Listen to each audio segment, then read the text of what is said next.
Hello and welcome everyone to another PKIdeas shorts video, the 18th one in the series and the 17th one for this year.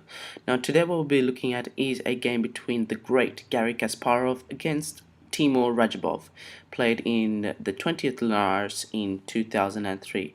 So the reason why I chose this game was because it's one of the games that Kasparov has actually lost due to a tactical mishap. So the first move that was played was e4 followed by e6, d4, d5. This is the French defense classical system. Knight to c3, knight to f6, e5, knight ft7, f4, c5, knight f3, knight c6, bishop e3, a6, queen to d2. This is all normal. b5, a3, queen b6, and now comes a new move, knight to e2. With this move, the game is leaving the known theoretical continuations, and this closed center over here with these pawns, like so, is a distinct character of the French defense. So after knight e2, what black played was c4 followed by g4, h5, after which g takes h5, rook takes h5, and knight to g3, rook h8, and then f5. Looking at this game, Kasparov has the white pieces and naturally wants to march his pawns down over like so, and try and destroy this black center. So f5 is pretty interesting, after which e takes f5. As we can see now, this pawn is kind of weak with no one to defend him, after which knight takes f5, knight to f6, the knight moves over here to defend the pawn, knight to g3, knight g4, bishop to f4, bishop to e6, and c3. Now here in this position you can see that Kasparov has quite a long pawn chain, and black's position is on the defensive because this bishop over here is acting like a pawn, only having 1, 2, 3 legal squares to go to. However, going to f5 simply means that knight takes f5 is possible for Kasparov. So bishop to e7 was played, knight g5, queenside castles, knight takes e6, f takes e6, bishop to e2, and now an interesting move was played by Radjabov, which was knight g takes e5. Now, nobody was successful against Kasparov without a second portion of self-confidence and risk. However, black is choosing probably not the best, but surely the most proactive move.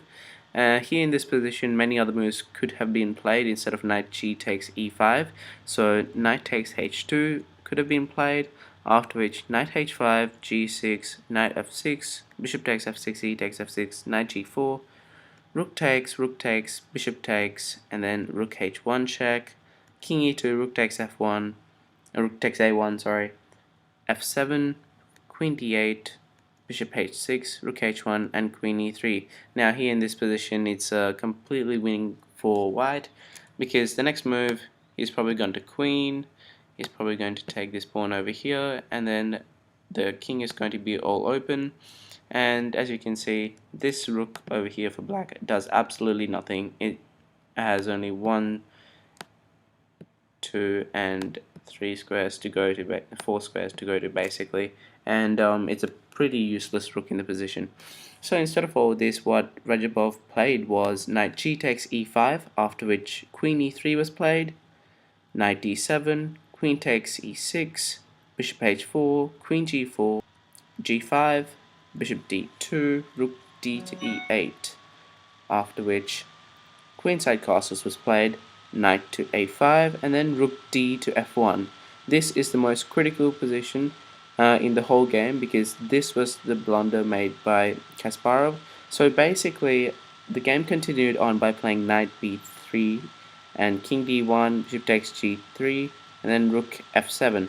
And however, instead of rook d f1, what Kasparov could have played was simply king to b1, trying to make the king more safe over here, probably where the black queen can't get to it. So queen g6, king a2, and the game would have ended up as normal with a slight advantage for white, continuing on after rook takes h1, queen c2, and queen takes g5. Where every piece is guarding every other piece except for that bishop over there, here, continuing on, and this leads to a complete win for white. And so that was what happens instead of rook df1. However, let's see what happens after it. So knight to b3 check, king d1, bishop takes g3. Now what I want you to do is, in this position, think what happens after h takes g3. It's a pretty hard line to get, but it has something to do with the maneuver of trying to get the queen over here, and by doing so it means that you force white to play his bishop over here, and then afterwards maybe you might be able to take the bishop on c1. So I'll give you a second to figure it out. Okay, so have you found it? The move is queen to g6, planning to put your queen all the way over on b1. So bishop to c1 was played, a preemptive move, saying that white actually wants to take this pawn over here with the queen and try and defend the bishop after black plays queen to b1. So queen b1, queen takes g5, and then knight takes c1, queen takes c1, and then here in this position, queen to e4. What queen to e4 does is that it's a double attack, fork basically over here, this rook's attacking over there, and this battery is aiming all the way on the bishop on e2. And in this position, white just simply cannot defend two pieces at once. The only thing that he could try and do is resign. If you don't get the joke, yeah, well, you don't get the joke. So in this position, after bishop takes g3, what Kasparov actually had to play was he had to give up the piece and not take it. So rook to f7 was played, after which the game was just impossible to win afterwards. So rook to d8, bishop takes g5, queen g6, queen f5, queen takes f5, rook takes f5, rook d f8, rook takes, knight takes, bishop f3, and here no matter what Kasparov tries, he's simply a piece down with no compensation basically. So bishop h4, bishop e3, game continued on about 4 moves, so knight d7, bishop takes d5, rook e8, bishop h6, knight d to c5, bishop f7, rook e7, bishop h5, and knight to d3. And so basically in this game what I want you guys to learn is that simply no matter how much you are ahead in position, so basically in after move number 26, Kasparov was doing a pretty good job as black's knight was all the way in the corner, and this knight was doing nothing except for stopping the pin. So this knight was unmovable, this bishop was looking horrible, it looked like an extra pawn basically, and all of white's pieces were moving. So bishop's attacking there, bishop could attack over there, the rook could come out, and the rook could come out.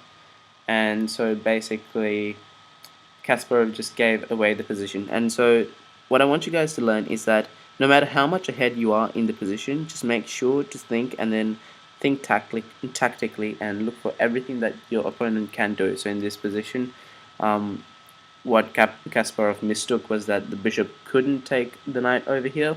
However, as you saw in the game, Radjabov did, and Kasparov had to pay the consequences.